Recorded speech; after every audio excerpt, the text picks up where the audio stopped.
without further ado, I want to introduce our featured speaker. He's an entrepreneur, an investor. He's a distinguished attorney, a partner of his firm, dynamic speaker, really nice guy. Let's hear it for Buddy Arnheim. Thanks, guys. So I'm going to tell you guys a little bit about myself, our firm. That's the propaganda piece. Then I'd love to just get a little bit better sense of who's in the audience. And then I'm going to delve into raising capital. So to start with, I am a partner in Perkins Coie. We're a large multinational law firm, about 1,000 lawyers worldwide. Most of our offices are in the States. We have a few offices in China. We've celebrated our 100-year anniversary about 3 years or so ago. The firm actually was formed when we incorporated the Boeing company. There's a cute little story on our website about our two founding partners looking for some office space in Seattle, and the landlord looking them up and down and thinking, oh, okay, I'll extend a lease to those two. At the same time, William Boeing walked in looking for some office space for his new aeronautics manufacturing startup, and the landlord had the same reaction, okay. Neither business really excited the landlord terribly, but he thought that if he could match all three of them together, they'd do enough commerce to be able to pay the rent. So we incorporated the Boeing company. Our firm is very proud to still be Boeing's primary outside counsel. And I like to tell that story because it tells a little bit about, it's a memorable story, but it also tells a lot about where we hone our resources. And that is working with entrepreneurs and helping them through this life cycle of their businesses. And we've had the good pleasure of being founding counsel to a number of very successful ventures dating back to Craig McCaw and McCaw Cellular and everything Craig has done since, Teledesic in his home office. We incorporated the Amazon. We still do a lot of work for Jeff Bezos personally, but also a significant amount of work with Amazon. Real Networks down here locally. I was founding counsel to a myriad of software companies dating way back to the client server realm of Tivoli Systems and Remedy Corporation. More recently, but yet still in the sort of 90s, Open Table, where I was also the first investor. Trulia, if any of you guys have ever looked for a real estate site, and some of the companies most recently that I'm very active with, Cloudera in the enterprise software realm, Cyanogen, a third mobile operating system, Hotel Tonight, if you're looking for a last-minute hotel. So as a firm, our pleasure is to get involved with entrepreneurs as early as possible and really support them through their venture. And the expertise of myself and my team is around companies that are really expecting to undergo or are already undergoing extremely fast growth. That's the important characteristic of the resources here. There's a lot of lawyers out there that can support businesses, but we've really honed our skills around the fast, rapid growth businesses. So that's a little bit about our firm. For me, I came over to Perkins Coie in 1998 from another local firm to start our offices. We now have about 120 lawyers in the Bay Area. And the bulk of them are emerging company or patent lawyers. And I love my practice. I feel very fortunate that I've been able to kind of meet on a weekly basis for the last 23 years with entrepreneurs and hear their crazy stories and occasionally get involved with them and help them grow those businesses, some of which have turned out to be very big businesses. Along the way, I've learned to sort of do other things as well. And so I started investing in my clients and then ultimately just serving as an angel investor in a number of companies. I've mentioned a couple of them already during this talk, and I'm happy to share other experiences with you guys if you're interested. I particularly have a affinity right now for things that are related to IoT, that are related to data analytics and data science. And about 4.5 years ago, I was lucky enough to get dragged into a founding team of a drone company called Titan Aerospace, where I was a co-founder. And for those of you that have followed the drone world, Titan was building, and is still building as a part of the Google family, a solar-powered autonomous high-altitude vehicle for purposes of serving either data images or communications. So I was a founder there, and we got lucky and sold the thing a 1.5 years ago, and are still fortunate enough to be able to see Google take advantage of that business opportunity. And last but not least on my plate, in addition to the practice, the angel investing and co-founding a company or two along the way, I also teach entrepreneurship at two of my alma maters, the University of Illinois and the University of Pennsylvania. So I try to keep myself a little busy. But enough of me. I've now done about as much talking about myself as I can tolerate. I am curious in this room, which is a really full room, so thank you guys for making out. How many people are entrepreneurs that are on the verge of raising capital? It's pretty many of you. That's great. How many of you have already raised some capital? Okay, so as we're going through this talk, I know we're going to try to limit the questions to the end, but if I say something that you can augment with your own experiences, please let me know. Raise your hand. We'll try to get you involved in the conversation, because there is no one single successful path for raising capital. It's an exercise of kissing a lot of frogs. Sometimes you get lucky and you kiss the right frog first and it becomes a prince. But most of the time you have to kiss a number of frogs. And along the way you have to improve the way that you pucker. So I'm going to talk a little bit about that. One more question. For those that are entrepreneurs, how many are non-tech entrepreneurs? Okay, so this talk will be highly centered around tech startups. But along the way, I'll try to intersperse some of my experience with retail, services, and consumer products. But the bulk of it is going to be software and IT and that kind of stuff. So with no further ado, let me jump into my slides.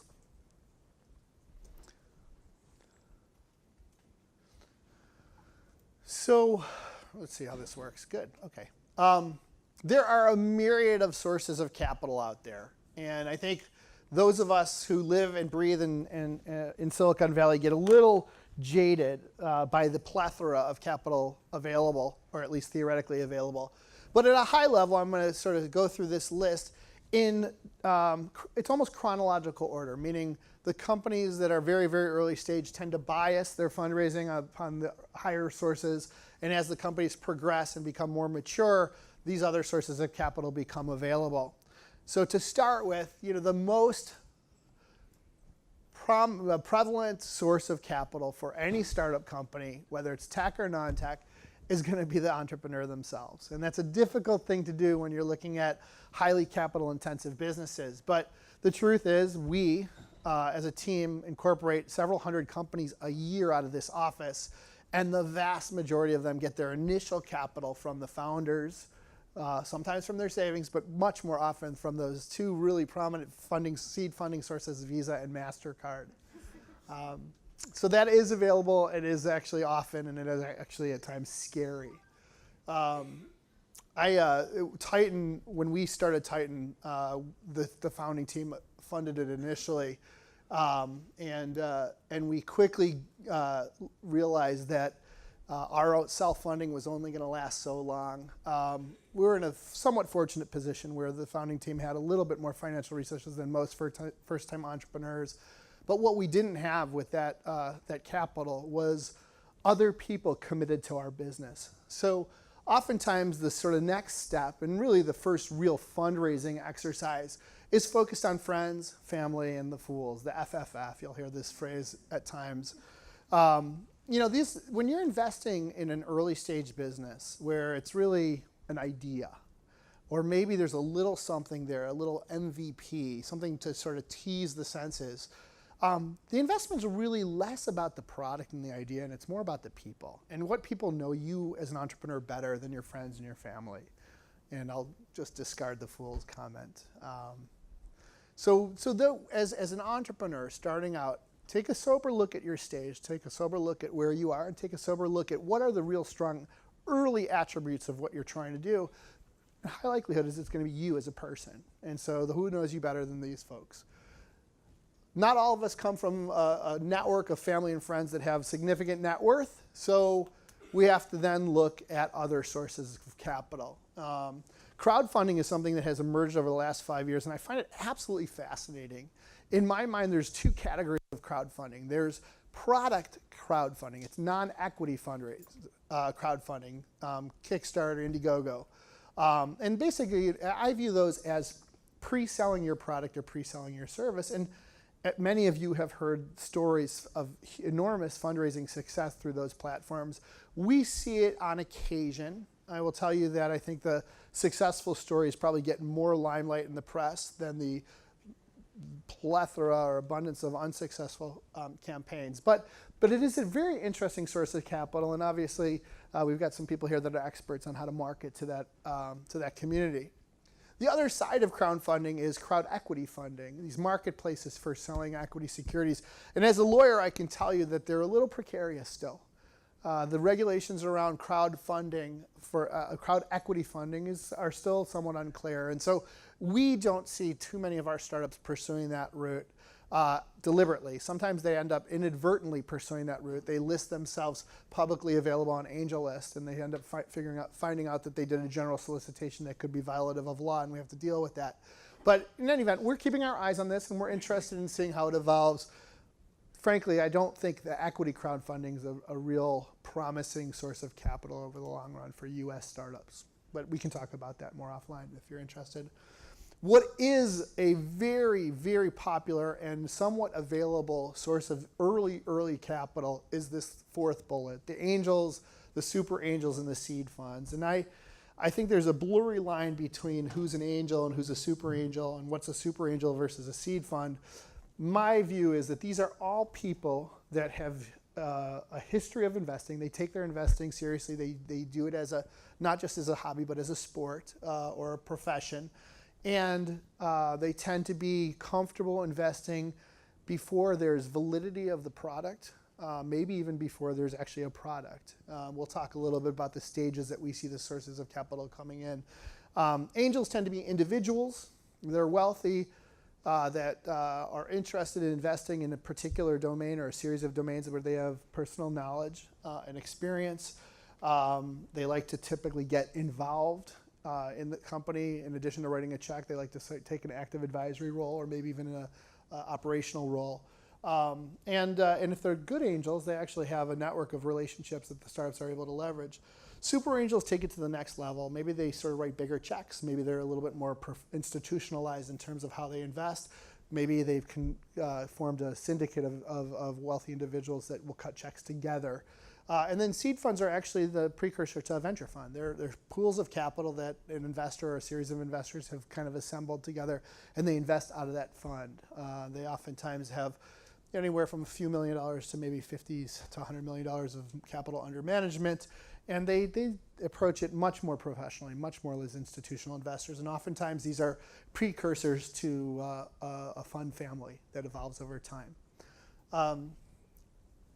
The next stage down is venture capital. I'm going to talk a little bit about the industry on venture capital in a moment because I think it is something that most entrepreneurs are enamored with. Many are, after going through the process, annoyed with. But I think it's important for this community to truly understand what the venture capital industry is all about, how they're motivated and incentivized, and how do you access that pool of capital. So we'll talk about that in a few. On top of this, we oftentimes see corporate investors develop either an inadvertent or a proactive approach towards early stage investing. Intel Capital is a venture capital arm of Intel. It's the largest, most active venture investor in the world. Most of the large tech companies have established some sort of venture group. Most of the time, corporate investors are placing investments in companies for financial return, but also to have visibility into the frontier.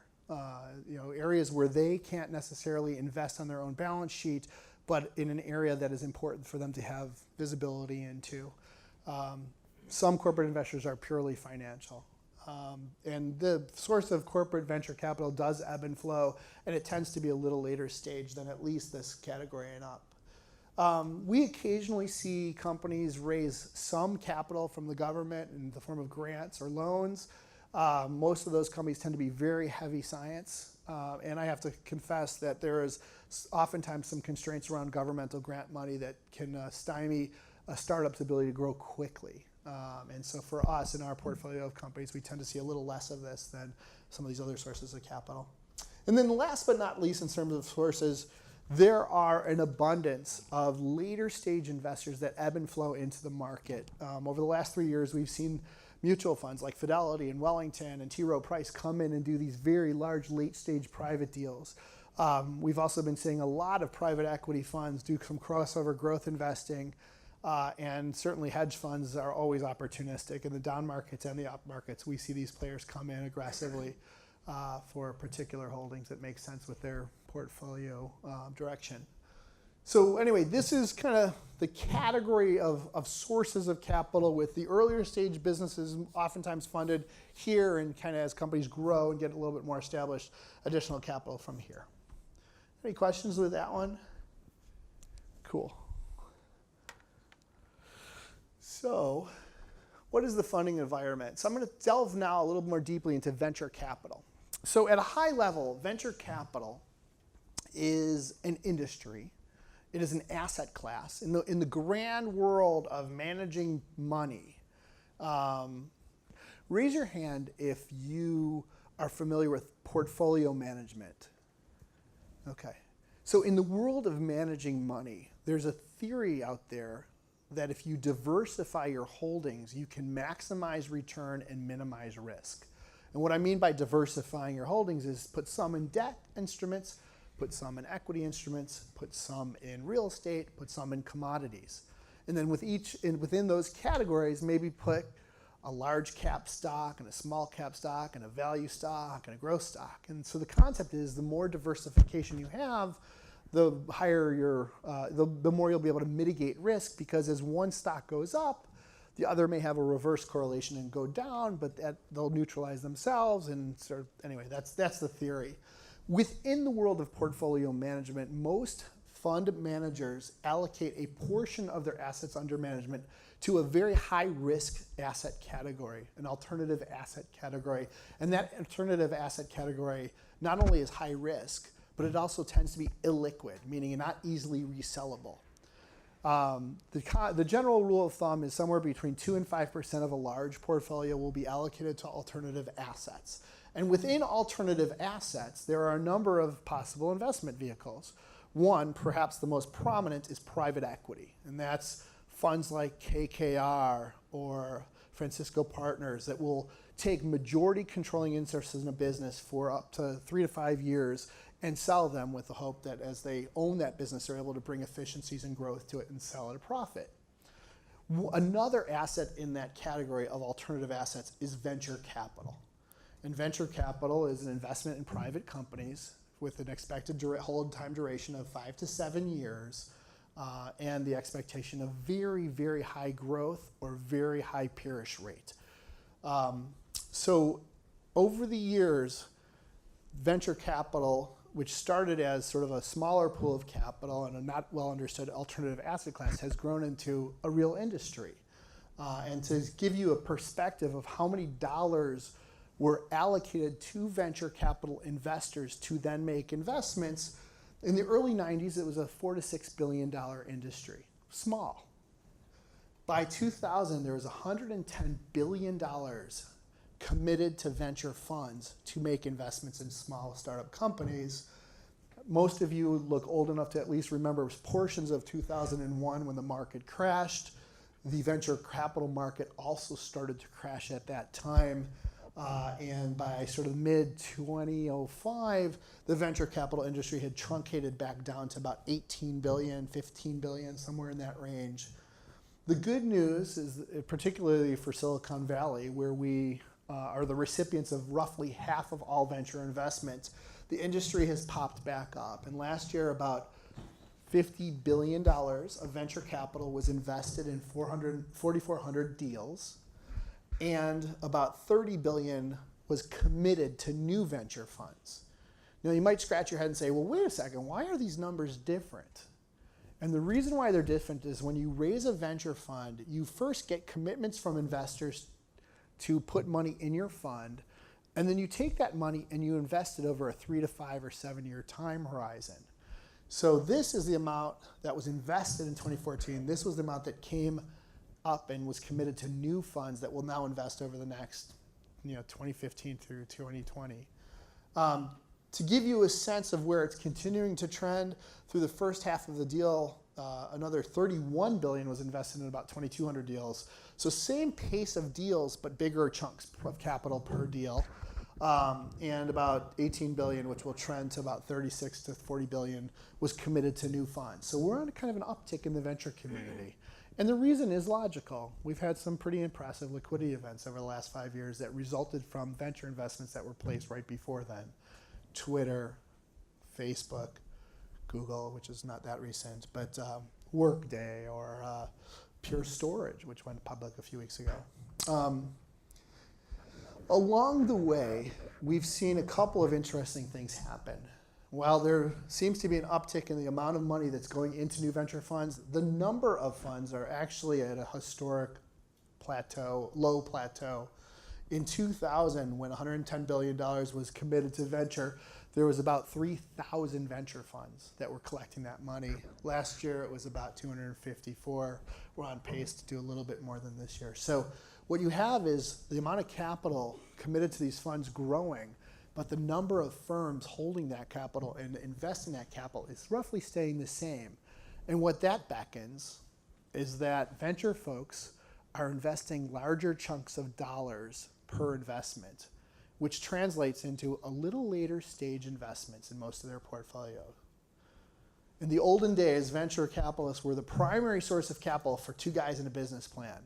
Not the case anymore. It's the angels, the seed funds, and the super angels that really are the primary sources of capital for that stage. And I would argue maybe even friends and family.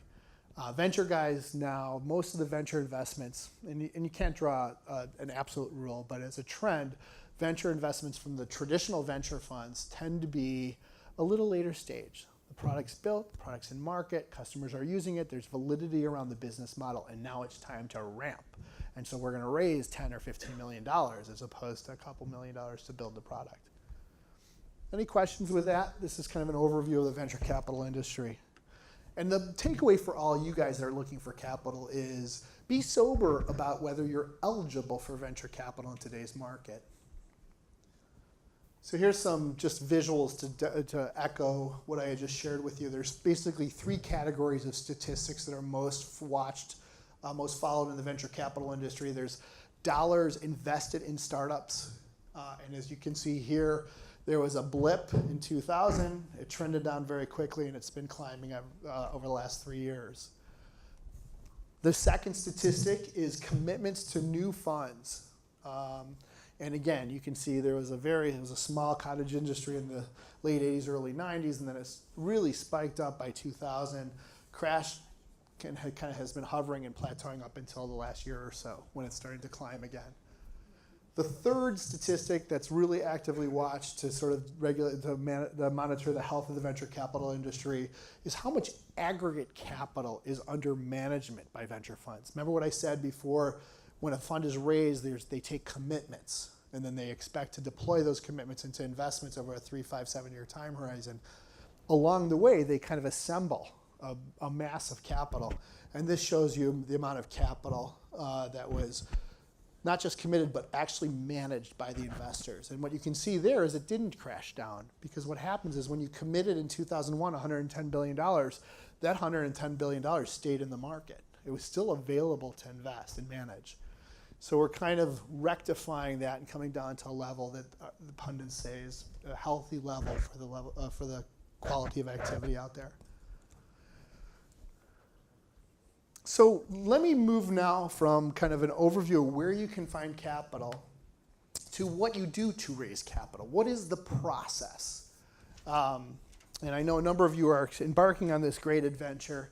And I had earlier used the kissing of frogs, the Prince Charming, analogy. I'm not going to continue with that, but instead I'm going to get to an acronym for you guys. The process in my mind starts with P, P, P, and P. Lots of PP. And let me I had mentioned that I was a co-founder of Titan Aerospace, which we ultimately seed funded through 2 rounds of seed funding from angels and sold to Google for a really handsome return. I've also been deeply involved with 2 startups since then. One's called Dolly, which is a mobile application to help you move large things short distances. And we announced a Series A round about 3 weeks ago from Maveron Ventures. Another one is called Skydio, which is another play on drones. It's a computer vision platform. And we recently announced a very large round from Andreessen Horowitz. Those companies, as well as several of the other companies that I've been deeply involved with along the way, have all followed this approach to raising capital. So I truly believe that this is what you need to do to be successful in your fundraising. But it's really easy to throw words up on a screen. What's really hard is to actually apply this to your own business and know what level of effort is necessary to actually accomplish each of these tasks. So I'm going to start talking about it now. But as I talk about it, think of the people you know that could help you flush out the details for your own business here. Because in my experience, the best fundraisers are those who are very prepared and have a lot of case studies that they've been able to learn from before they actually embarked on the process. So let me start with prepare. There's 3 pieces of collateral you truly need to have in order to effectively raise capital, at least from people who are sophisticated. I don't know if Uncle Charlie's going to need this stuff, but let me tell you that if somebody approached me for an angel investment, I would absolutely insist on these 3 pieces of collateral. The first is the executive summary, and the executive summary is a short document that describes your business. Not to sort of self-promote overly in this, but I wrote a blog on what I think is the best way to address drafting up an executive summary. Please take a look at it, comment on it if you think I'm an idiot, or if you think it's good. But what it does is it highlights the sections of information that are necessary in an executive summary and gives you some pointers about how to word it. The important overriding message from an executive summary is that it's something that an investor should be able to, a prospective investor should be able to read quickly and have at least an understanding of what you're doing. You're not going to get a lot of time. You're not going to get a lot of attention. You're going to get a couple minutes. So you need to put forth a document that conveys your message quickly and gives that prospective investor enthusiasm or incentive to come and learn more from you. The second thing you need is once you get that meeting with the investor, once they've read your executive summary and they're kind of interested, you need to have a deck and you need to be able to talk them through the deck. And the deck is your story. Usually about 12 to 15 slides, no more, usually something that you can get through in 20 minutes if you have to rush it, more often 30 to 40 minutes. It triggers important conversation pieces and it illustrates how knowledgeable you are about what you're about to embark on. The worst thing you can do is approach an investor and ask them for money and not be able to tell them exactly what you're going to do with that money. They're not paying you to figure it out. They're paying you to execute. And so your deck is supposed to convey the exact story that you're going to be following and where you see the risks are and where you see the opportunities. It harkens off of your executive summary. It's essentially the same topics, but a lot more information and usually sort of objective data to reiterate your point. And last piece of collateral that I think is important, although it can be very difficult for entrepreneurs at the very early stage to prepare, is a financial model. In the early days, your revenue projections are interesting, not because I believe them, but because it illustrates for me how you're thinking about your business model. What is something I expect you as an entrepreneur to know cold is how you're going to spend the money and how long the money that you're raising is going to last you under the worst case scenario. And that appears in the financial model. And so I do think that's an important document. In terms of when you expose this to prospective investors, this is your bait, this is your line, and this is your net if you're a fisher person.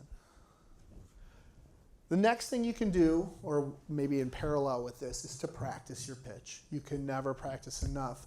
When we're coaching companies through the fundraising process, what we'll encourage them to do is find 3 or 4 prospective investors who are the initial people they talk to. And those investors are friendly. Those investors may have a personal relationship with the founder or with us. And those professional investors don't expect a perfect pitch. They instead expect to hear a story and be able to give feedback to the entrepreneur.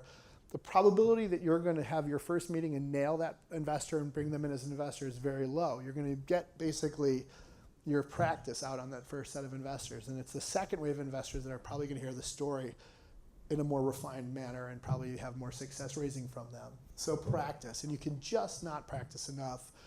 If you have great advisors, practice with them. If you have family members who are entrepreneurs and sophisticated finance people, practice with them. If you are working with a law firm like us or some of our competitors, practice with the law firm. We see dozens of pitches each week, so we understand storyboards pretty well. And the moment you start having investor meetings, make sure you're being self-aware enough to incorporate the feedback you're getting from those investors for your next set of meetings, because the same issues oftentimes come up from sophisticated investors scrutinizing your deal. The third thing here is plan out your meetings. There are going back to your sources of capital, there are a myriad of sources of capital that are likely prospects for you. Not only do you want to sort of itemize those sources of capital by category, but you actually want to come up with specific people or funds in each of those categories, and you want to know who those people are. The worst thing you can do is go to a fund like Vantage Point Partners and pitch them, because guess what? They're not making new investments right now. It's a great fund. They've had a nice history, but they don't make investments. They haven't made one for 2 years. How do you know that? You do a little searching online and you figure it out. Or you talk to people like me that work with these funds time and time again. Don't waste your time. You have got to be efficient, and you also have to know that the investor you're approaching has an interest in your domain, in what you're doing, and who you are and where you are. There are venture funds that don't invest outside of the Bay Area. There are venture funds that don't do seed. There are venture funds that don't do medical devices. There are venture funds that don't do consumer. They only do enterprise. There are investors that only do consumer and not enterprise. So you really have to research the prospective investors, and you have to itemize them out, and then you have to think about how you want to approach them. And I will tell you that the best introductions are the warm introductions. They're through the network, not cold calls. I personally, once in a while, maybe 1 out of 100 companies will respond to a cold call. But the vast majority of meetings I take are through people I know. And the better I know them, the more I trust their introduction and recommendation. So planning out your meetings and how you're going to who you're going to approach and why, and how you're going to approach them is critical. And then last but not least, and this is something that we see entrepreneurs trip up on often, prepare for diligence. Yes, there are investors that will meet you and cut you a check on the spot. I don't know very many of them that have stayed in the business a long time, because that's usually a recipe for disaster. But there are some, admittedly. Sophisticated investors don't do that. Sophisticated investors do their diligence. And one of the things they do is they do reference checks on the entrepreneur. My thesis when I invest is that the crux, the success of this business is going to hinge on the founders and the founders' commitment and tenacity and smarts. So I'm going to find out as much as I can about that investor, that entrepreneur. And the way I'm going to do it is likely to look at where they've worked in the past, figure out if I know anybody there, and do my own referencing. So if you worked for Harry back at KLA 10 Core and he hated you, be mindful of how to manage that, because I am probably going to find my way to Harry, and I'm probably going to ask Harry what he thinks of you. And so be proactive with me and say, hey, I just want you to know, these are the places I've worked. This is what happened with Harry back at KLA 10 Core.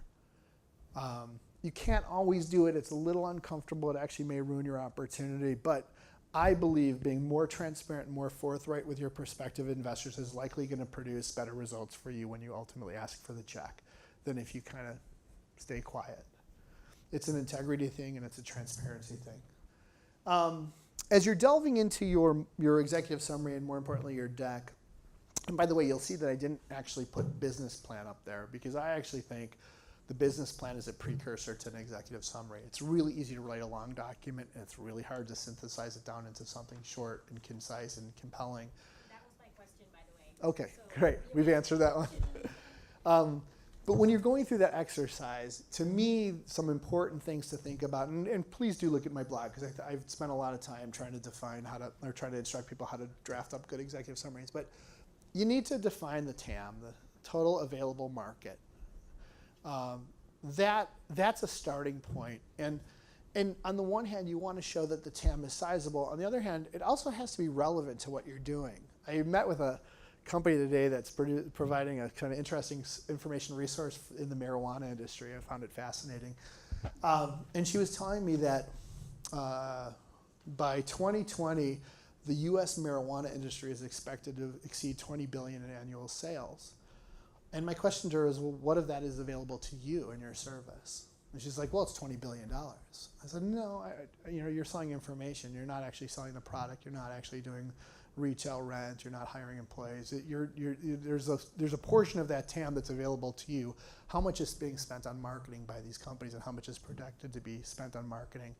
And the number went from 20 billion down. I'm not going to share too much about her pitch, but The TAM is really important to get right, because if you don't get it right, you don't define it to be relevant to what you're doing, you're losing credibility with your investors.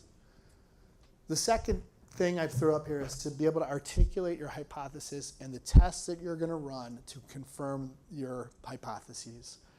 What I mean by that is, if there is a proposal that, if your hypothesis that drone delivery is going to be something that early adopters in the food industry and in pharmaceutical delivery are going to embrace, what are the tests you're going to run to prove that's true? What are you going to do to convince me that that McDonald's is going to deliver Happy Meals via drone delivery, or Walgreens is going to deliver Prozac via drone delivery?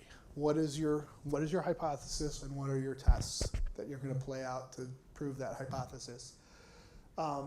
Oftentimes it's defining your MVP, your short-term product development roadmap, early pilots. So maybe you have a pilot at McDonald's. If not, maybe you're targeting it. What are you doing to target it? What are what are the attributes there? Who do you know? Why do you think you're going to be able to sort of get them to embrace an early pilot? Then you need to talk, at least give your initial thoughts, and hopefully there's reasoned thoughts and careful thoughts about CAC and LTV, customer acquisition costs, long-term value of a customer. And then ultimately, you have to sort of share with the prospective investor what are your assumptions, what are your resources that will allow you to sort of, when you prove out or disprove those assumptions, you can iterate. There's a great book out there. I actually just had a momentary lapse on the author, but it's about iterating in a startup. And he shared a bunch of case studies or examples of startups that have been successful because they were able to quickly iterate feedback from the customer base and fold that into the product and ultimately come up with the perfect product for the customer. The other thing that you need to make sure you're doing is defining who the team is.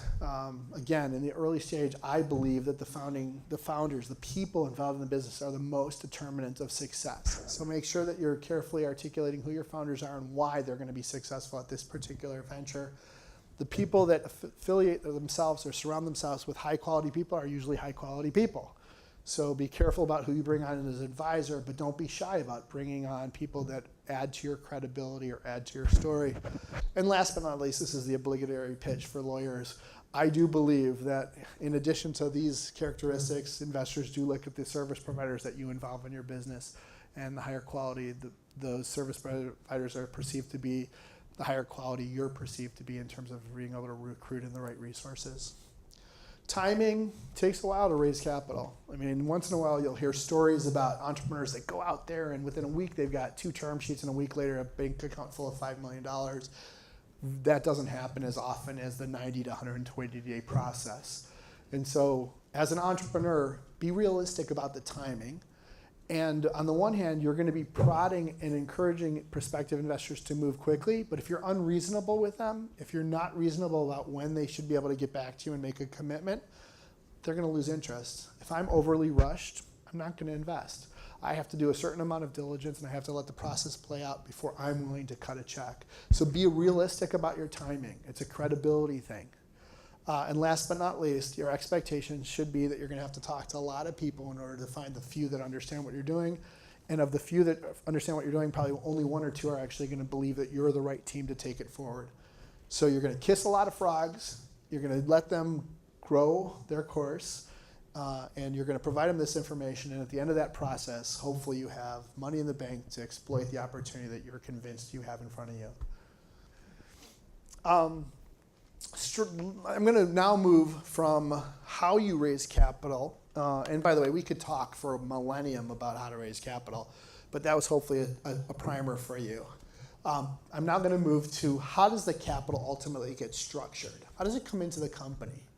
And why is that process 30 days or what have you to actually paper the investment?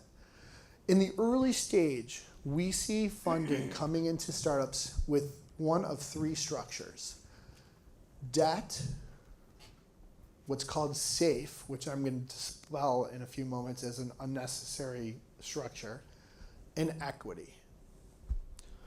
Let me start with equity, because at the end of the day, most investors in early stage businesses are expecting to own a piece of your business, and they're expecting to have and hold that piece of business for a while until there's liquidity. In Silicon Valley, the common approach for structuring an equity investment is the sale of preferred stock. And the reason why investors buy preferred stock, which presumably has some special perks to it, is to ensure that they codify these rights and also to enable the startup company to continue to issue common stock, which is the currency of retention and incentives for employees, at a lower or discounted price. So in most startups, an investor will buy preferred stock at, let's say, $1. And if the company's pre-product and maybe even pre-revenue, they'll be able to issue common stock to employees at 20 cents, 25 cents a share. Now you might say, well, wait a second, that means that the common stock is less valuable. And you're right, it is, at least in the early days of the company's business. But as a company gets successful and it grows and it becomes more certain, the delta of value that I'm about to explain that's affixed to the preferred stock diminishes, and the value of the common and preferred start merging together. And so by getting common stock at a discounted price in a company that is ultimately successful, the employer or the company is able to get to their employees value, which can be very, very incentivizing for employees. So when an investor buys equity in your business, they're buying preferred stock. And when they buy preferred stock, there are 5 categories of things that they're expecting to have affixed to that preferred stock. The most important stuff is the economic terms. And I'll get to what those are in a moment. But oftentimes there's also an element of control that's negotiated when an investor buys preferred stock, and access to information, and the ability to control or at least take advantage of resell or liquidity options when they surface. And last but not least, some constraints around what people in the company, employees, advisors, and consultants, are going to be given. There's constraints on how much equity and ownership can be given to people over time. And I feel like I'm a lecturer right now. You guys, I wish I could let you ask questions. It would go much more smoothly. Once in a while, there's some custom terms, but we're not going to worry about those for now. So let me delve into those categories. The economic terms, arguably the most important thing an investor cares about is what's the valuation of the business. And valuation has 2 components. What's the enterprise value before I make an investment, and how much additional stock is being reserved for issuance to employees, consultants, advisors going forward that will not dilute me, the investor. So I'm going to run a quick exercise for you guys, and we can delve into this offline if it's of interest to you guys or it's terribly confusing. But if I tell you as an investor, I'm going to give you $2 million. I'm at an $8 million valuation of the business before I put in my $2 million. But after I put in my investment, I want a 20% pool. What am I implicitly telling you is the value of the business before I make my investment? So I'm going to give you $2 million at an $8 million pre-money with a 20% pool unallocated as of immediately after I make my investment. Anybody want to just take a quick shot at that? 10 million is the post. What would be the enterprise value before the investment happens? 8 million pre, but I want to invest 2 million, which brings it to 10. And of that 10, I also want 20% of it to be unallocated for future issuances to employees. 6 million, did you say? 6. So you're right. It's 6 million. And let me tell you. So I as an investor, am putting $2 million in for a 20% stake of the business, a 10 million post. But I also want 20% of the company to be reserved for issuance in the future in a manner that doesn't dilute me. So if I take the 10 million post, less my 2 million, and less this extra 20%, or essentially an additional 2 million, what I'm telling you is that today's enterprise value is $6 million. So that is the negotiation thing that happens with valuation. It's clearly the most important piece. When I buy into a company, I want to know what percentage of the company I'm going to own. Proceeds are also important to me. As I mentioned before, you need to articulate what you're going to do with my money when I give it to you. how are you going to spend it, and what are you going to accomplish with that spend? And is that enough money to accomplish the type of milestones that I believe are necessary for you to then either sell the company, take it public, or achieve these milestones? So proceeds are, how much money are you raising, and is it enough money to accomplish all the things that I, as an investor, and you as an entrepreneur believe are necessary in order to make you then eligible to raise the next round of capital or sell the company or go IPO. I need to be convinced as an investor that there's going to be enough money coming into the company to fuel the company as long as it's necessary to make that company available for another round of funding in the future, or sell the company or get the product so that it's sellable at a positive cash basis or a profitable basis. That make sense? Kind of. Basically, you have to raise enough money to carry the business forward. Otherwise, I don't want to be the only guy to write a check. It really depends on the business. It's specific to the business. She asked how long, how much proceeds do you need? Well, it depends. It depends. I mean, most of these businesses look at fundraising in a tiered fashion. I'm going to raise a little bit now and hit a bunch of important milestones, and I'm going to raise a little bit more later and hit the next set of milestones, and then maybe I'm going to be eligible to sell the company. So it really depends on what you're doing and how long it's going to take you to hit enough important milestones in the business that the company is then eligible to raise another round of capital. You never, as an investor, want to invest in a company that's underfunded because they'll run out of money and then you're going to lose. Liquidation preference is a formula for defining how the proceeds of a sale of the company are divvied up between or among investors and stockholders. In the early stage, we don't spend too much time on that. We basically give investors downside protection, that in a company sale, they either get their money back or they get treated on a pro rata basis with the common stockholders. But there's lots of other ways an investor could structure preference, and if you're interested, I can talk to you offline about it. I'm going to skip through a bunch of these other things because while they're important and they show up in every deal, I don't think we have enough time to kind of go through all of them. But the most important thing when you're raising capital as it relates to economic terms are the valuation of proceeds and the liquidation preference. The next category of issues that get dealt with are control issues. When an investor buys stock, sometimes they'll negotiate representation on the board. Rarely, if they're buying a minority interest in the business, will they ask for a control or majority representation on the board. Board representation is somewhat proportionate to the ownership of the business, but it's up for negotiation. We have these things called protective provisions and negative covenants that are provisions the investors insist the company and the management team agree to, and it constrains the operations of the business. Usually an example of a protective provision will be, you can't raise more capital without my permission, or you can't sell this company without my permission. And the negative covenant side, it may be, you can't borrow money without my permission, or you can't change the vesting schedule that you give to employees as you bring them on and give them new equity grants without my permission. And last but not least under control is what's called a drag-along. And the concept of a drag-along is that when a company finally does raise capital or does get sold, the investors, and usually the founders as well, do not want small stockholders to be able to interfere with those deals. So they put in place what's called a drag-along, which basically strips a small stockholder of his or her votes. It's a way to kind of streamline what vote is necessary when those big events come. Information rights. Oftentimes in an early stage investment, the investors will ask for some sort of visibility into how the business is progressing. They'll ask for some periodic financial statements. Maybe they'll ask to kind of sit in on board meetings. Every stockholder, at least in Delaware, a corporation that's incorporated in Delaware has the right to come and inspect a certain portion of the company's books and records. The bottom line for information rights is, as an investor, you kind of want to be able to track a little bit of what the company's doing.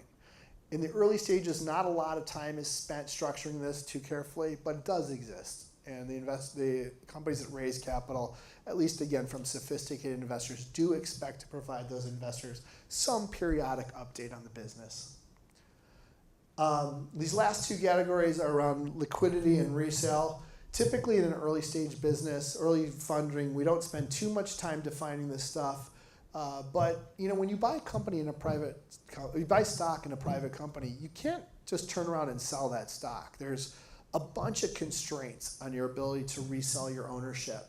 There's security law restrictions, there's oftentimes contractual restrictions, and then there's the practicality that there may not be a buyer out there that wants to buy stock in a private company that they don't know much about.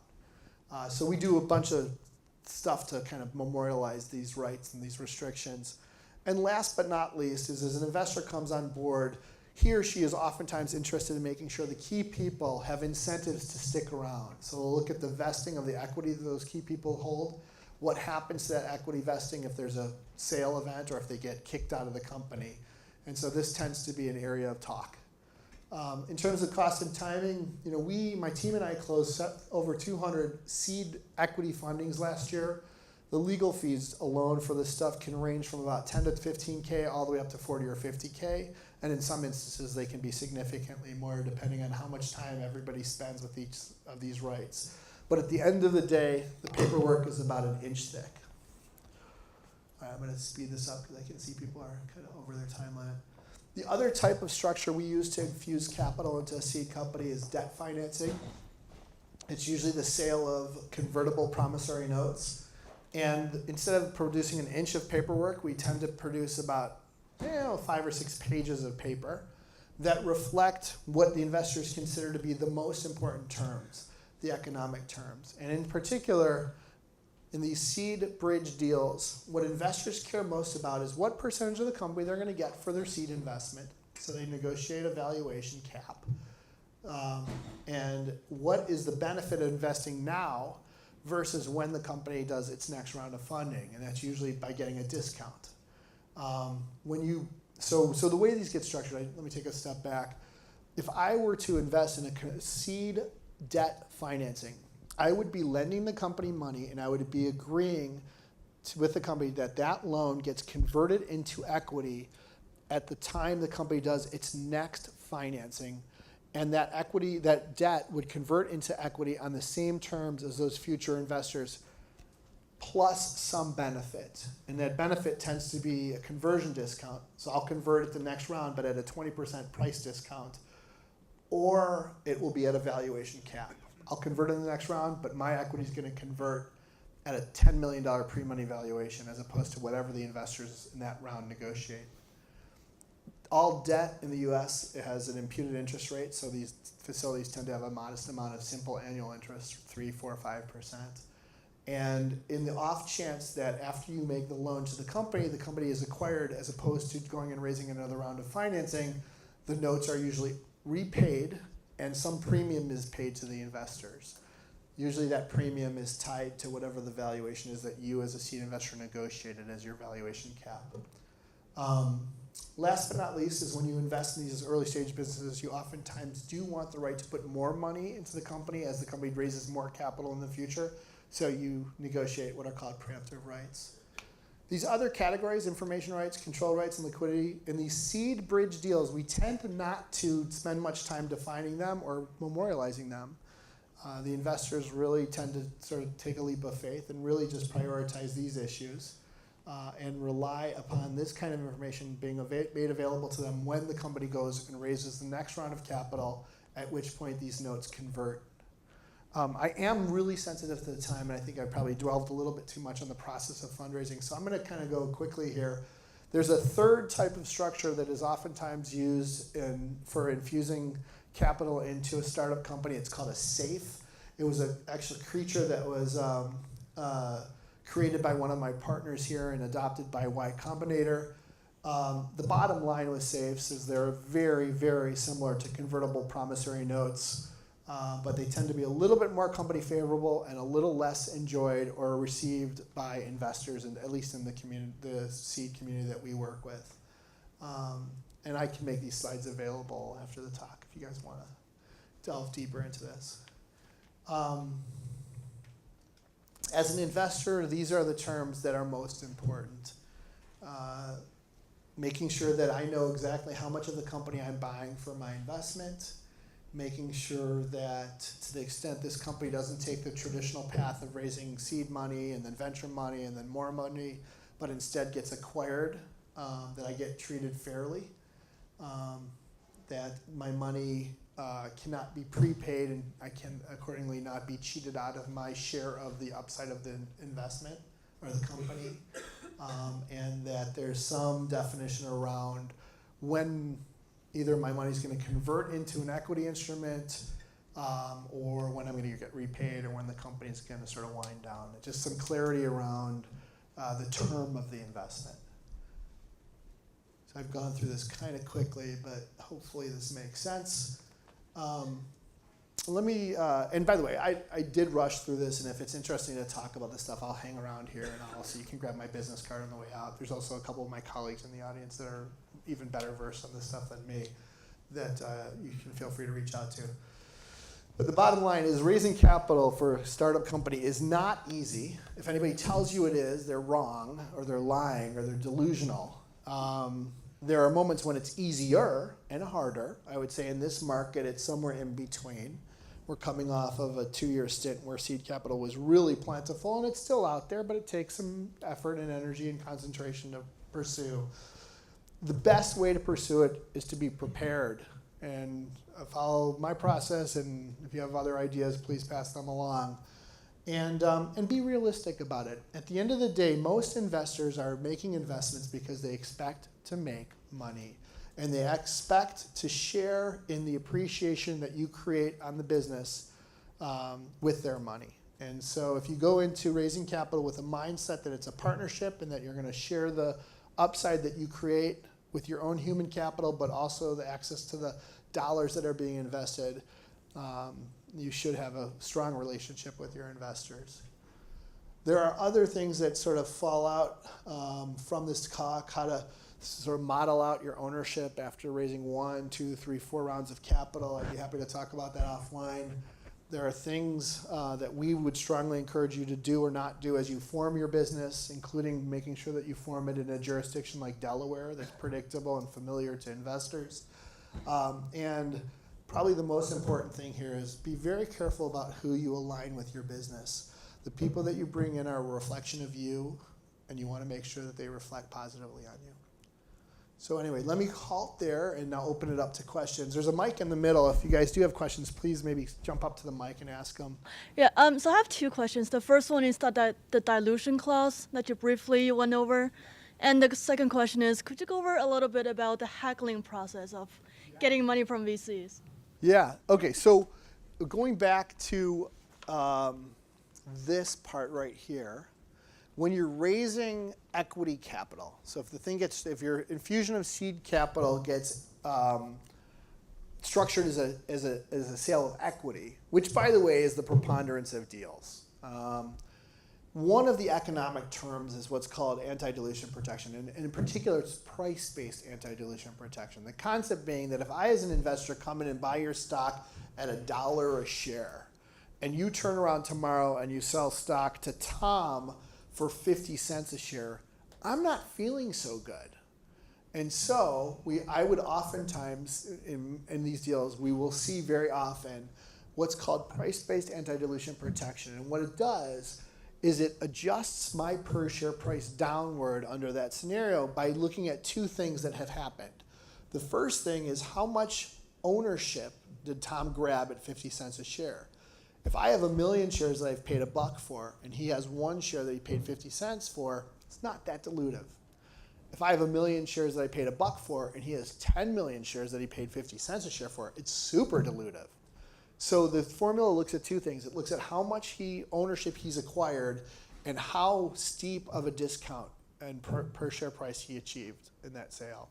And it'll make an adjustment accordingly. It's a very technical adjustment, but that's kind of the high level concept. In terms of the haggling process, I have a philosophy, and I don't know if it's shared as widely as I think it should be, but startups by their nature have to move quickly. These markets that you guys are all pursuing are perishable market opportunities. They're here today, they may not be here tomorrow. And so velocity is an important thing when you're raising seed capital. And negotiating and haggling is the antithesis of velocity. It slows things down. And not only does it slow down the actual coming to agreement on terms, but it also creates friction in a relationship that's really supposed to be a long-term relationship. So my approach in terms of counseling my startup companies, but also as an investor, is to have a realistic sense of what those terms are that you're going to raise capital under. What's a reasonable valuation? What's a reasonable amount of proceeds? What are some of the reasonable terms here that you can live with? And go into the negotiation with that in mind. And if you're talking to an investor that's equally prepared, they're probably going to have, and you've got the right advisors to guide you on what's reasonable and what's not reasonable, what could be problematic and what really doesn't matter. You should be able to come to terms really quickly. There is a fairly well-known myth out there that venture capitalists really don't negotiate at price. I'll tell you that it's roughly true, that most VCs have a very slim range that they're willing to do a deal on, and if you don't agree to that range, they might move it a little bit, but not too much, 5-10%. We rarely see VCs make giant moves in valuation or pool. And most of them do expect the terms to either get agreed upon or rejected in pretty short order. So the bottom line is velocity is your friend, friction is your enemy, and the more prepared you are on this stuff, the more you understand this, and the more you are soberized about what's market and what's realistic, the quicker you're going to come to terms and the happier you're going to have, the happier your relationship with your investors are going to be. That's at least my philosophy. And if you don't like the terms and you're really well educated, you move on. You find the next investor that does. All right, next question. Somebody over here had a question. Yeah. Are there any sources of information you recommend if we want to dig a lot deeper into this subject? Great question. Great question. He asked, are there any online information resources that you can look at and kind of self-learn on this? And the answer is yes, there's a bunch of stuff. I would first start at the nvca.org website, NVCA, National Venture Capital Association.org. And they have on the far right-hand side a tab for resources. If you go down, you'll see legal forms. And if you go into legal forms and you pull up the form term sheet, you'll see a typical venture capital term sheet that's annotated, and the annotations explain most of these provisions in reasonable clarity.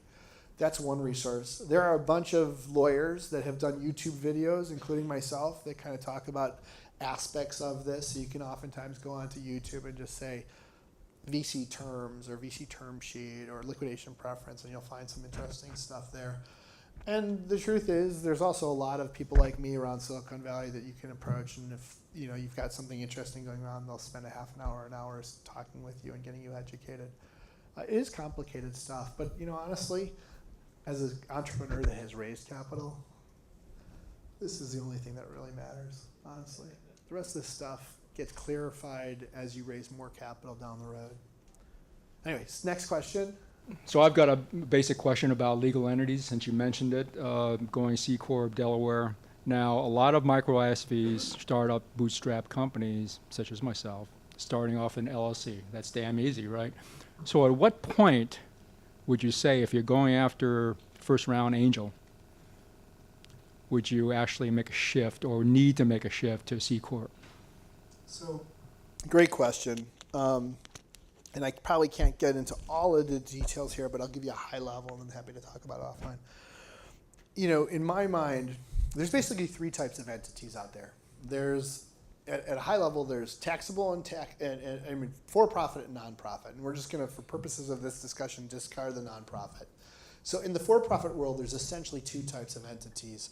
There's what's called a taxable entity, and there's a tax flow-through entity. A taxable entity is a corporation. And the reason why it's a taxable entity is, from the IRS's perspective, the corporation itself is a taxpayer. So if it makes money, if it earns income, the entity itself has to pay tax. And on an after-tax basis, if that entity wants to get the profits out to stockholders, it declares a dividend, and the receipt of a dividend is also taxable, the curse of double taxation. And just to sort of run the numbers for you, the corporate tax rate right now is about 50% when you factor in state and federal, and the dividend tax is 25%. So you can imagine a fairly significant percentage of net income that gets ultimately distributed to a stockholder is taxed away. The flip side of it, the other is a tax flow through, and that can be an S corp or a partnership or an LLC, which is the most popular vehicle. And from the IRS's perspective, an LLC is not taxable. It's invisible. They don't see it. Instead, it's the owners of the LLC that are deemed to have received that income, even if it's not distributed to them. So if the LLC makes $1 million and there's two owners, your first name is Ted? If Ted and I own this LLC that made $1 million this year, we're each deemed to have made $500,000 of income on which we have to pay taxes based upon our own individual tax rate. So it's only one layer of tax. And so hearing that, every entrepreneur is like, well, gosh, I'm of course going to incorporate as an LLC. That's not true, and it's oftentimes not the right thing to do. And there's a bunch of reasons why. One is, if the company's not ever planning to distribute its income out to its stockholders, why worry about that efficient tax structure of an LLC? Most of the businesses in Silicon Valley that are undergoing very fast growth or expecting to undergo very fast growth never plan, or at least in the very, very foreseeable future, do not plan to distribute dividends or income out. Instead, if the company makes any money at all, which is oftentimes a big if, it will reinvest that income into the business and further propel growth. And the ultimate sort of return for the investors will not be by receiving dividends and income distributions, but instead by the appreciation of their equity holding in the company, which will ultimately be acquired or taken public. So the first thing is you look at whether you're actually ever going to be able to take advantage of that tax benefit. Some entrepreneurs do this startup thing on the side. They moonlight. They have a daytime job. They get a nice salary, and they're going to pour some of their money into this startup thing and probably generate losses for a year or two. And in that instance, like on the profit side, if you're an owner of an LLC that's losing money, you actually are deemed to have received that loss, and you may be able to take that loss and offset it against the income on your daytime job. And so that's attractive. You have to look at how much losses are going to be generated and how much you'll be able to offset and what the cost of actually managing an LLC is. Usually if it's $25K or more of loss per partner, then it might make sense because there is a little bit of incremental cost to have an LLC. But generally that's not the case. And oftentimes, even if there's a foreseeable future of losses in the LLC, there's going to be other people that are brought in as investors and stockholders there that those losses will be attributed to and dilute the founder's share of the losses. And so because of that, there's some inhibition about doing an LLC. The third reason why you may not do an LLC is that from time to time, the U.S. government puts in place some tax incentives. There was something that was codified in September of 2011 that was completed in December of 2014. And the rule essentially said that if you're an individual U.S. taxpayer and you buy stock in what's called a qualified small business and you hold it for 5 years, you're actually exempt from the first $10 million of federal income tax. That was a pretty big benefit. Guess what? If you bought stock in an LLC and did the same thing, you don't get that benefit. So entity selection is not as black and white as start as an LLC and convert over to a C Corp. Oftentimes, and I will tell you almost all the time, it's better to just start as a C Corp if you're expecting the business to become a high growth kind of business, and it's going to raise venture capital. There's other things, venture capitalists most of them will not be able to invest in a tax flow through because they're managing a risk on money, and that precludes them from being able to take ownership in a pass through. But with that being said, if you already have an LLC, when do you convert it over? You convert it over when you're securing institutional capital. It's not hard from a legal standpoint to convert over. Usually it can be done in parallel with the papering of your financing transaction. So that's a long-winded question, but hopefully helpful. Yeah, pleasure. Yeah. So hi, my name is Daniela. I have a startup called Polyglot, and we have an innovative keyboard with 20 languages on it. So I have 2 mics now.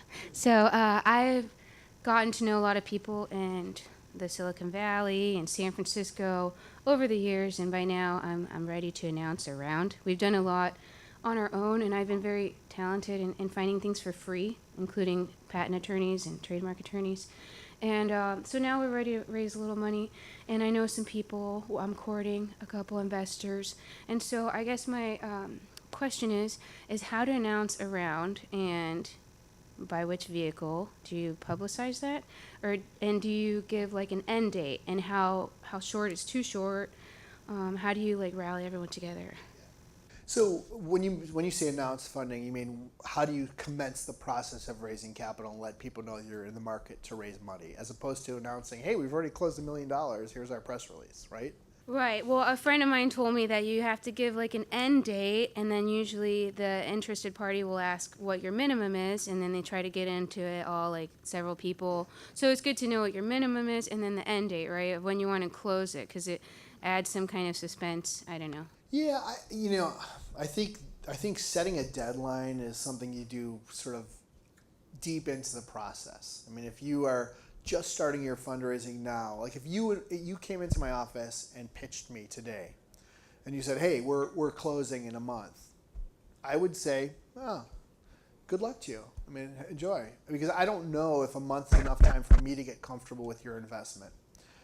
What you want to do is you want to first, as if I go back to my slide before, you want to identify prospective investors first. Create a list. I do it in spreadsheet form. I think it works just fine. Google Docs are fine. And that list should sort of have those categories of prospective investors. Some are angels, some are friends, some are VCs, some are seed funds. And you're going to do your research, and you're going to try to populate each of those sectors with, or each of those columns with 10, 20 people or 10, 20 prospects. And you're going to try to draw a connection between those prospective investors and yourself. Maybe it's through your lawyer, maybe it's through your Uncle Charlie, maybe it's through people that you meet here, whatever it is. And then you're going to start approaching them. And you're going to say, I got this amazing startup that we've built a cool product for. It's got some great IP secured around it. We're going to raise a seed round. We're targeting X millions of dollars, $1 million. I don't know how much you need and how much your model tells you need, but you got to go through that exercise. Once you start having those conversations and investors are leaning in, they're like, that's more interesting. I want to learn more. I want to do some reference checks. I want to sort of challenge your business model. Once you start feeling that people are really interested, then you can start putting some parameters and time constraints around the process. If you do it too early, you're going to turn everybody off. If you never do it, you might have lots of people that are like, I'm super invested, super interested. Call me when you're ready to close. So at some point you do have to decide. But to start early, not going to work for you, I don't think. Now, you can manage your expectations on how long it's going to take for you. You know, once you've built that list, I think you probably want to give yourself 2 to 4 weeks to get those introductions out there, and another 2 to 4 weeks to get those initial meetings. And then hopefully some of those initial meetings will progress into sort of follow-on meetings and starting to talk about a round. And so again, most entrepreneurs that are successful at raising seed capital give themselves about 120 to 180 days to raise that seed round. Sometimes it's faster, but most of the time it falls within that range. You're welcome. Yeah. So, hi. Yeah, I was just checking. So my question is like rolling back a little, like, so we were talking about valuation of the company and equity and all that. So I want to take a step back and want to understand, how do you value a company when the company is at the idea stage? I mean, you can have a business model, the customers are still prospective, right? You don't have all those actual customers. So how do you approach that? Great question. We get asked it all the time. And I think there's basically 3 ways to value a startup business. And most of the time, you do it all 3 ways and then you triangulate. One way is to look at the quantity of capital you're raising and from whom. So most venture funds expect to have about a 20% interest in their portfolio company at the time of liquidity, which means that when they first make their investment, they are targeting maybe 20 to 25% ownership. So if you're raising $5 million, that translates into a 20 pre, 15 pre. If you're raising $1 million, it translates into a 3 pre, 4 pre. And so that's the first thing, is it's really about what percentage ownership are the investors going to expect to own. The second methodology is to look at comparable startups, companies that are in the analogous sector, consumer mobile app that's transaction-based, not media-based, and 2 people with this kind of pedigree and an MVP that has 100,000 users, or whatever it is. And That information is very hard to find for most people, but if you get the right advisors like us or other, sort of people that are really in this market, they should be able to at least guide you on comparable deals. And so that's the second methodology, and frankly, it tends to be very effective. The third way, which is an exercise everybody should run, but I don't think it's very compelling to prospective investors, is a model. Here's how much capital we're going to need. Here's kind of how we think we're going to raise it. Round 1 will be $1 million. Round 2 will be $5 million. Round 3 will be $12 million, and then we don't need to raise any more money. Here's the kind of business we'll grow with that. Here's the type of liquidity events for comparable businesses. There was a restaurant, a software business that I was looking at. I was the first person to invest in OpenTable, and so, or one of the first people. And so I've had quite a bit of exposure to sort of technology served into the restaurants. There's a startup that I was looking at that built a really interesting set of software. And one of the things that I took a look at was, what are the other companies that have sold technology solutions to restaurants, and what kind of liquidity events have they had, and how much capital and how much time did it take to get to that liquidity event? And what I realized is there weren't a lot of deals over $100 million of liquidity value. So to me, I then looked at how many rounds of capital the entrepreneur expected to raise and how long it was going to take. And I sort of extrapolated backward from a $100 billion exit to sort of where I felt the company was today. And I used that as a benchmark for valuation. So ultimately, those are the three approaches that I know of for valuing a startup company. I will tell you, it is more of an art than a science. I mean, when a company is 2 people and a great idea, but no customer validity and no sort of market traction, it's kind of like, yeah, 4 million pre, and as an entrepreneur, you got to get comfortable with that. I mean, one of the things that turns me off as a prospective investor is an entrepreneur that is just unrealistic about how much ownership I'm going to buy for my money and how much he or she is going to retain. And if the valuation, expectations are way off, I'll just stop the conversations. And I see that as a counselor to our startup companies. I see that happen all the time as well, that the investor's like, oh, wow, I don't even want to continue that conversation because your expectations on valuations are off. On the other hand, in this kind of a market, we're seeing some pretty amazing things happen with valuations once a company introduces their product to market and gets some validity from the market. And so, another thing to think about with valuation is maybe you take a little bit more pain when you're raising a small amount of capital today, but with the expectation that you'll be able to use that company and really grow the value significantly before you raise that next round. And so taking a look at the dilution over time as opposed to just this round is another thing that an entrepreneur should certainly do in order to get themselves comfortable with valuation. Thank you. You're very welcome. Hi, how's it going? All right, on the initial steps, it says after it's all done, there's the warm introductions and like the actual team. What do you do if you're from a different country and your company is not based here and you don't have the actual students from Stanford, and you don't have the actual advisors, or you don't have credibility in the United States, what your best approach would be? Or do you invest time on networking or trying to find that mentor, or just focus on the main plan of the business? Or It's a great question. Look, even for those who are indigenous to Silicon Valley, it's super hard to raise capital before there's something to validate what you're doing. And if you're not indigenous to the area and you don't have the personal connections, it's close to impossible. So where we, in my experience, and I've worked with a bunch of companies that have been started in other jurisdictions and moved here, particularly Israel. It's a place that I've sort of seen a bunch of companies come over and I've had some enormous success with. Those companies, when they finally are raising capital, tend to be a little later stage. They may already have a product developed. They may already have a product in market and a handful of customers that are paying them a monthly subscription fee for their enterprise service. They're just a little bit further along, and oftentimes one of the conditions of raising capital here is that the team, at least the leadership team, relocate here. There are certain jurisdictions like Israel, Australia to a lesser extent, certain European countries that have a history of having really effective startups start there and kind of end up expanding here. I met a gentleman before from Barcelona. Barcelona has a fantastic early stage tech community.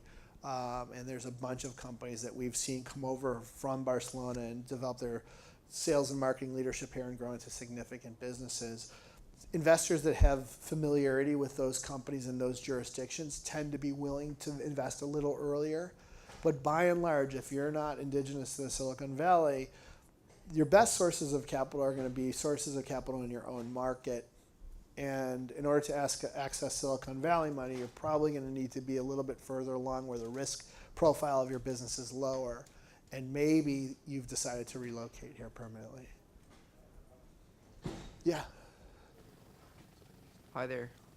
Just a little question up to your comments here. So, which countries would you think are perceived beneficially or more or better in the U.S. if we're talking about like European countries?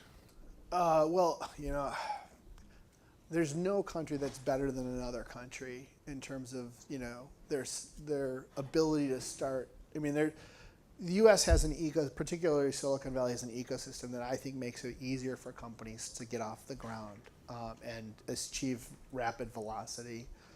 But look, Skype was founded out of Finland. Checkpoint Software came out of Israel. We've seen a number of really fast-growing businesses. Xiaomi, Alibaba out of China. Russia's got Yandex, and there are startups that have achieved very large success and scale very quickly in a number of jurisdictions. I think, and I'm optimistic that is going to continue and proliferate. I saw a company out of Turkey the other day, Istanbul, that was just mind-bogglingly cool. And I think different jurisdictions have different advantages. Israel's security, Israel has a legacy of very successful security software. I do a lot in the drone space. We're seeing a lot of interesting things come out of Australia because the regulatory framework down there has been really lenient. So I don't think there's one jurisdiction that's better than another. I think entrepreneurs can come from anywhere, and I think what's happened over the last decade is that these resources that are necessary for entrepreneurs to sort of get a head start have become more readily available. And so we're seeing stuff from all over the place. But where the capital comes from is a different story. And again, 50+% of all venture capital dollars this first half of the year have been invested in Silicon Valley. So there's more capital arguably here for the earlier stage opportunities. Does that help? Thank you. Oh yeah, hi. Do you also issue, derivative to get funded from VC, like warrant or stock option? Say that one more time. I'm sorry. Do you issue derivative to VC, to get funded, like stock option? You typically do not issue a derivative security to raise capital from venture capitalists. You usually either sell preferred stock, as I mentioned before, or you issue what are called convertible promissory notes. Basically borrow the money with the expectation that loan will convert in. Options are really a vehicle, an equity incentive instrument for employees. And there's a whole bunch of reasons for that. Probably the most important is that when you hold an option, you don't have to come out of pocket to get that option until you want to exercise that option, until that option has value. And so it's a way to give potential upside to an employee without requiring that employee to actually come out of pocket until the upside is actually there. Does that help? Good, cool. I am Jordi, I'm the guy from Barcelona. Well, congratulations for the presentation, was very helpful, very nice. Now that you're talking this thing of the stock options, and we think that during the life of the company growing, the founders are going to be diluting each time that there is an increase of capital. We start with business angels, VCs, and finally maybe one day you finish an IPO. So having that clear in mind that you're going to dilute, in your experience, what is better? That you start with a big stock and then you go diluting, or you negotiate a strategy where you will have the stock options plans or bonus, and specifically considering the tax impact that can have if you think, okay, I'm going to have this stock option, does it mean that when you have to get it, which is going to be the impact? Yep. Very interesting question. I mean, there are a couple reactions. One is I am a very strong proponent of simplicity.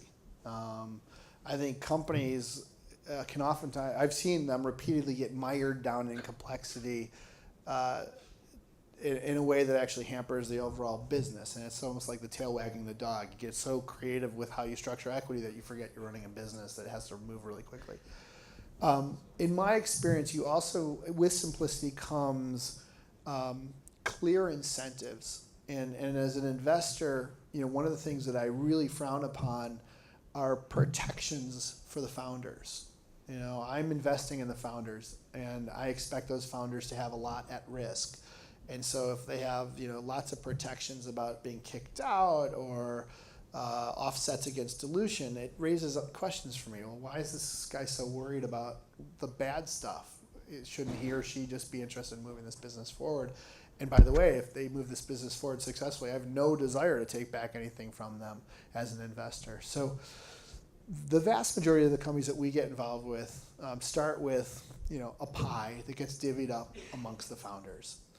Then we layer on top of that pie an equity incentive plan, 10-20% of the company that the founding team can use to attract and retain more people.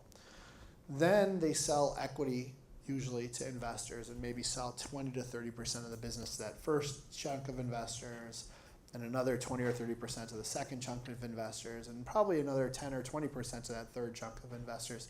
And if things have gone really well, that's probably the end of their capital raising until they go public or get acquired. If they haven't been as efficient or it's a highly capital intensive business, they might raise a fourth round and a fifth round and a sixth round. Each of those events will dilute the founding team. And if you run that model that I mentioned at the end of my talk, you can actually see that in a successful business that raises 3 reasonably strong rounds of capital and has a liquidity event, the founding team goes from owning 100% down to maybe 10 or 15% in the aggregate. And that, on the one hand, sounds like, wow, they've given up a lot of the company. On the other hand, 10 or 15% of Twitter, when it went public at a $27 billion market cap, pretty good return. Jack Dorsey just was an interesting announcement that Jack gave up about a third of his ownership back to the company, and a third of his ownership was 1%. So that means his aggregate holdings was about 3%. Actually, in reality, it was about 3.5%.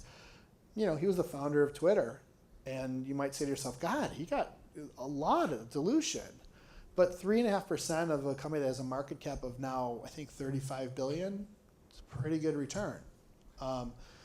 Now, one other thing to mention is along the way, we see frequently a founding team get new equity grants, or at least portions of the founding team. I have a very successful enterprise software company that will be nameless now, but I had mentioned their name earlier today, that was started by 4 founders. Early in the process, 1 founder left. The other 2 founders eventually, still with the company, but took a sort of non-executive role, and the last founder remained the CEO up until recently. And that gentleman, because his role with the company really continued to expand while the other 3 founders had their roles kind of tapered, ended up getting a new grant from the board to reward him for that expanded role. And so that happens from time to time, but it's really supposed to be merit-based. And not just to simply offset dilution, but to make sure that there's proper incentives in front of the person to carry the business forward in whatever role they're playing. Tax impact is interesting. In the United States, I can't talk about other jurisdictions, obviously I don't know them that well, but in the United States, when you're a founder and you buy your stock at the formation, it's a non-taxable event. You don't pay taxes, and frankly, you also usually pay very little for it.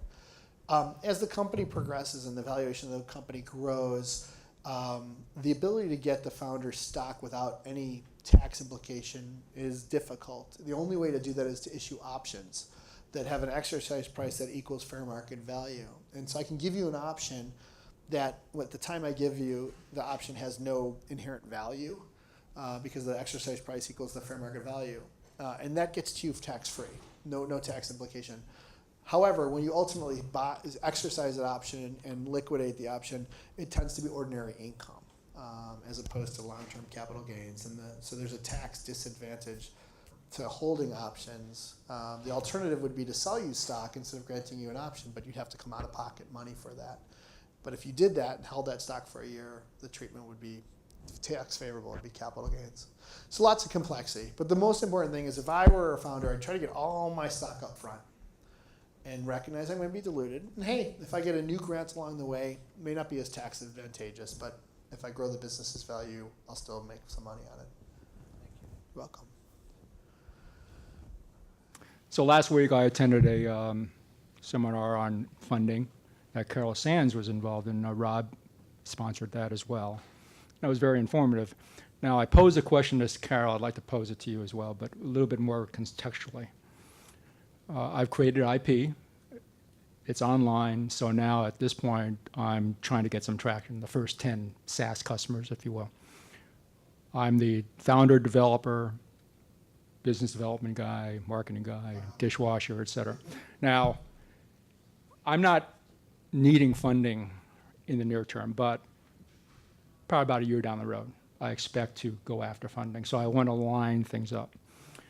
So my plan is to try to secure 5 to 10 reference customers, get a team, at least with commitments, then go after funding. Now, what Carol presented was that you need a team before you go get funding, which, if that's the case, that really reorients my tactical plan, if you will. That's the first question. What's your view on that?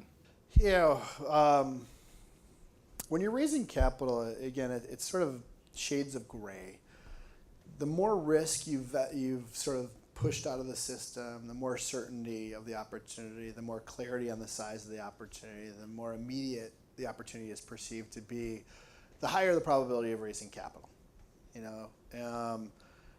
I've seen crazy things. I've seen just incredible storytellers raise capital off of an idea. I've seen horrible storytellers but amazing entrepreneurs struggle raising capital until they had a product in market, 10 reference customers, and a team of 7 people. It varies. It varies by the entrepreneur's storytelling abilities and connections and reputation. It varies based upon market timing. We're in a decent fundraising environment. 6 months ago, we were in an amazing fundraising environment. I don't know what's going to be in 6 months from now. There are sectors that are more attractive, oftentimes influenced by whatever recent liquidity occurred. I think it depends, which is a great lawyer answer for you. But the more important thing to me is, what are the necessary pieces to build a long-term, sustaining, and lucrative business? And I would prioritize just those building blocks that are most important. And so in order to bring on 6 developers, can you do that without funding? Will the best developers be willing to roll up their sleeves and eat ramen noodles with you until you raise the next round? Or are they going to insist that they get paid their Google $150K a year salaries before they actually jump on? If it's the latter, then you're going to have to raise, whether you can or not, whether it's optimal or not, you're forced to go raise capital before you bring on the team members. If it's the former, bring them on as quickly as you can, because the more certainty, the more risk you've sort of pushed out of your opportunity, and the more clarity you show about the long-term business prospects, the easier it's going to be for you to raise good capital, and the better terms that capital will come in on.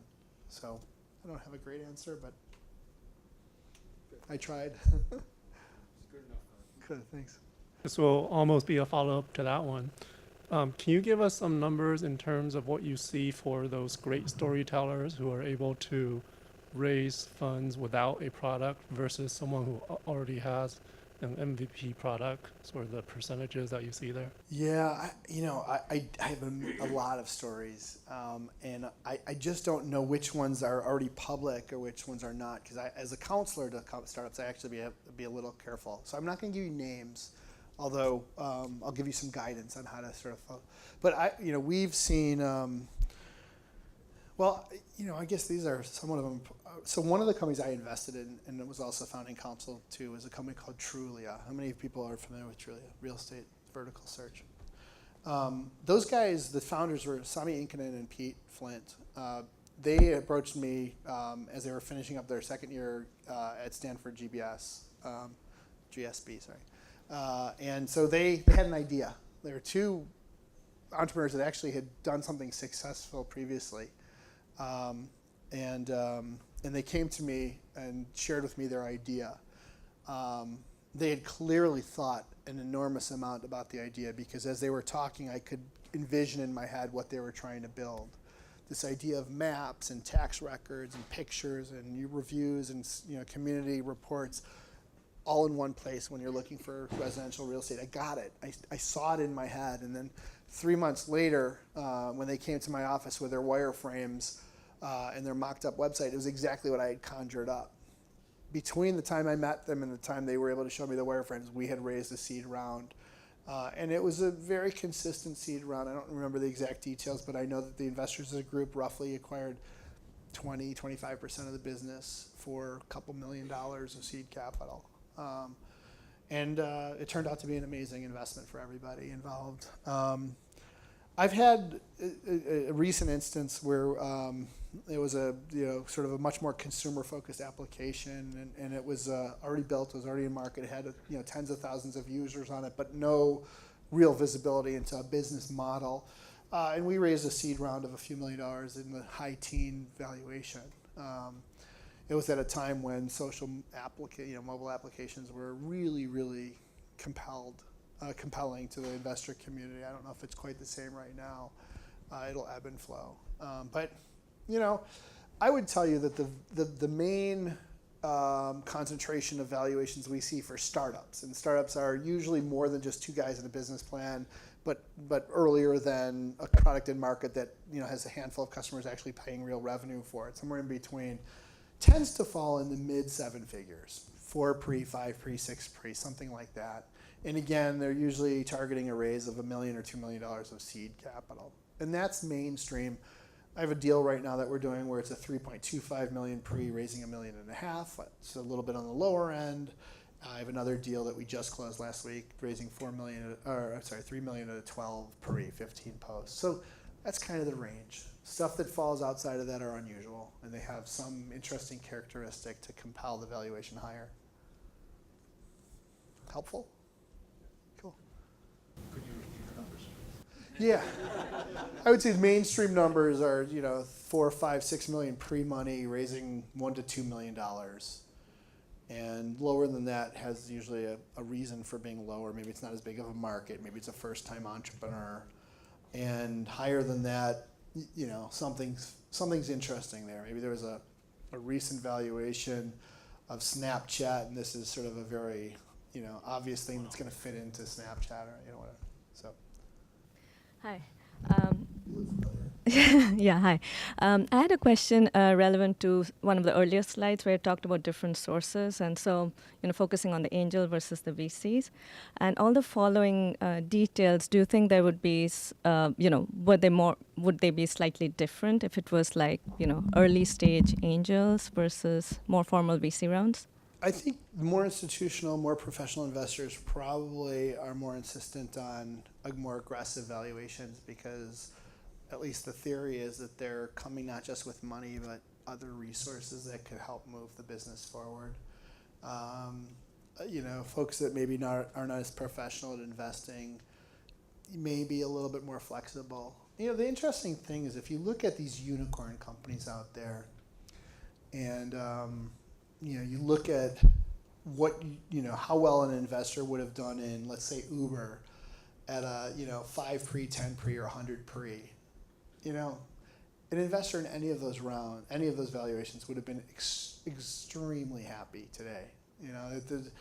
In some respects, for the most successful businesses, I'm not sure seed evaluation really matters. Now, I say that recognizing that you never have that crystal ball that tells you this is the unicorn. And so the feasibility of raising a seed round at 100 pre because your company's going to be a unicorn, I don't know how you convince an investor of that. But there is something to be said that the most successful investments, in Silicon Valley, maybe the seed valuation didn't matter for the investors. What did probably matter was velocity, timing, and having the right investors. I'm curious, as an investor, what would you say are the most relevant underlying traits in companies that you plan to invest in? Yeah, that's an interesting question. Every investor I know that plays in the early stage is constantly reevaluating what are the most important factors or criterion or characteristics. And there's oftentimes a concentration of characteristics that most investors agree upon. Large market, good timing, great team. But then there's a whole bunch of other things. I'm a superstitious guy. I just am. And so, I have a little blink moment where if it just something doesn't feel right, and I'm sensitive enough to acknowledge that blink issue or instinct, I pass. More often for me, though, the investments that I've made that have been successful, and frankly, the companies that I represent that have ultimately been successful, have had in almost all instances, one very common characteristic. And that is what I had mentioned earlier about Trulia, which is the ability of the founders from very, very early on to specifically articulate what the business is going to be in the future. There are businesses that have iterated. I know of businesses that started doing one thing and pivoted to do another thing and ultimately were very successful. For me, it hasn't worked out quite that well. The ones that have been very successful, I don't mean to use Uber, are the ones that from day one I knew exactly what they were doing, and the founders knew exactly what they were doing, and the founders knew exactly where they were going to go to achieve that success. So Open Table was another one of these businesses that I got involved with very early on, and the founder there is a gentleman named Chuck Templeton, amazing person, absolutely amazing person. And from the moment I met him, he was able to clearly define for me the experience he was trying to create. And it was go online, do a query of a bunch of restaurants, decide which one you want to sort of dine at, check their availability, and book the reservation online instead of calling and waiting and talking to the hostess or host. So I knew it, and not only was he able to share that high level vision with me, but he actually had already thought through all the immediate building blocks. You need to build a POS system. You need to build a device that can sit on the top of the hostess stand that has a map of the tables that makes it easy and intuitive for the hostess to identify, or the host to identify what tables are available. It has to be tied to sort of a persistent internet connection. I mean, he just had it all wired out. He knew how he was going to sell and how he was going to approach the restaurant owners and how he was going to sell the system and what the pricing needed to be in order to sort of fit within their expense operation, their budget. And so the more detail, the more pre-thinking, the more kind of understanding about where the entrepreneur is going, the more I get comfortable as a counselor or as an investor. And so, do your work, do your homework. Make sure you know what you're going to be doing. Don't just have an idea and then go out to the market and expect people to trust that you're going to figure it out along the way. You have to have it already thought out before you take somebody's money. I also think that you as an entrepreneur have a fiduciary duty to those investors to actually be really efficient in the spend. And you can only do that if you've planned. So that's, for me, very important.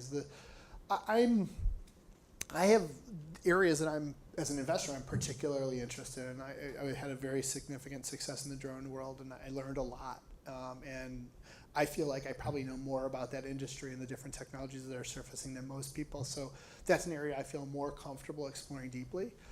Same thing with sort of security. I've done a lot in security and have seen a lot of really interesting businesses emerge there. So I feel pretty good about software security. I'm fascinated by IoT. I can't say I'm a true expert there, but I'm really interested in it. And the idea of lots of devices collecting, distributing, and analyzing really interesting data to come up with insights that we otherwise don't have. I find that fascinating. So I'm willing to learn there. And I'm just recently swallowed the hook all the way down for VR and AR. I think there's just so much opportunity there, ranging from gaming and entertainment to online, to social commerce to, actually remote diagnostics, as we were talking about earlier. I just think there's a lot of really cool things going on there. So sectors need to resonate with me, and if an entrepreneur approaches me as an investor with something that's orthogonal to my area of interest, I'm not going to really engage as an investor. I might nevertheless engage as a counselor, and I've advise companies that make medical devices and develop drugs and provide high-speed access services to hotels and all sorts of stuff. But as an investor, I'm really kind of need to be in an area that I understand or want to understand. I think that's about it. Yeah. Oh, one other thing I will say. Smart. I mean, you know, the more you interact with people, the more quickly you can assess their intelligence level. And it's not book intelligence, it's mostly emotional intelligence. And that's, for me, a very important characteristic of an entrepreneur, is their self-awareness and their ability to read and get along with people. Because most of these businesses thrive or fail based upon the relationships they built.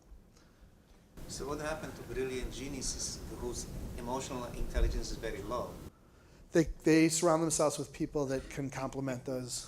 I mean, look, I don't know if emotional intelligence can be measured in a binary way. There are people that may not be super gregarious, but understand people really well, and can read body language and can read intention. And so that's what I mean. For me, that's emotional intelligence, people that understand people as opposed to people that kind of light up a room. One last question. So I'm dating this investor, right? We were talking, and he likes me a lot. That's a great way to raise capital. Okay. Well, yeah. So, and last time I met with him, he introduced me to a really important person at Deutsche Bank and said that I was a genius. I said, "Oh wow, what an introduction, right?" Yeah. I said, "Well, hi, nice to meet you."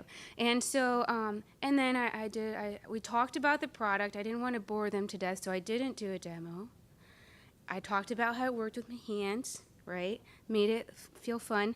And now I have a meeting set up, right? Where we're making a meeting with Deutsche Bank. Do I invite the investor? Is that like just expected to have him along? Or should I do a customer pitch all on my own like a grown-up?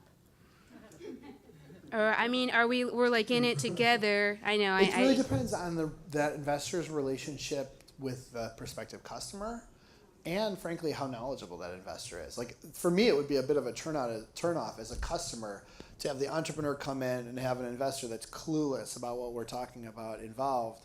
On the other hand, if it's one of my really close friends and I have an implicit trust with that person, then I actually wouldn't mind them being in the room to help kind of steer the conversation. So I think you got to feel your way through it and figure out what's going to be the most effective approach. You also have to know your goal going into that meeting. What are you trying to get out of the meeting? Money. All right, well, I've kept you guys a long time. I'll stick around for a little bit longer if you guys want to talk informally, but it was a pleasure speaking with you. Great questions. I hope this was informative. If it was or wasn't, give me some feedback. And best of luck to all you guys. I hope you've signed some great companies.